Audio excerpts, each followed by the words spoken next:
Samantha had always thought her family's home was ordinary, nothing special.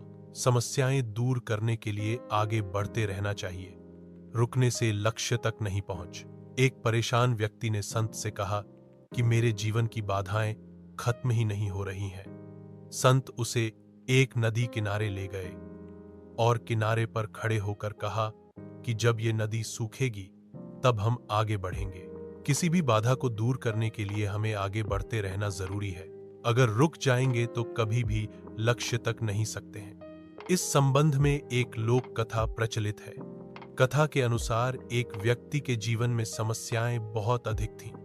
बचपन से ही उसे परेशानियों का सामना करना पड़ रहा था।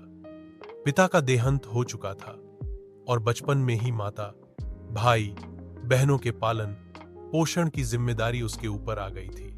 बड़े होने पर व्यक्ति का विवाह हुआ, लेकिन शादी के बाद उसकी समस्याएं और अधिक बढ़ गईं। उसके जीवन में एक परेशानी खत्म होती तो दूसरी आ जाती थी।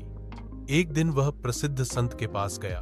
व्यक्ति ने संत से कहा कि मुझे अपना शिष्य बना ले, मैं परेशान हो गया हूं, बहुत दुखी हूं। संत ने कहा कि ठीक, तुम मेरे शिष्य बन जाओ, मुझे बताओ क्या परेशानी है। शिष्य ने कहा कि गुरुजी, एक समस्या खत्म नहीं होती और दूसरी सामने आ जाती है। इस कारण मैं बहुत दुखी रहता हूं, किसी भी काम में सफलता नहीं मिल पाती है। गुरु ने कहा कि ठीक है, मैं तुम्हारी समस्याओं का हल बता दूंगा, अभी तुम मेरे साथ चलो। गुरु ने शिष्य को लेकर नदी किनारे गए। किनारे पर पहुंचकर गुरु ने कहा कि हमें ये नदी पार करनी है। ये बोलकर वहीं खड़े हो गए। शिष्य भी गुरु के साथ खड़ा हो गया। कुछ देर बाद शिष्य ने कहा कि गुरुदेव, हमें नदी पार करनी है तो हम यहां क्यों खड़े हैं? गुरु ने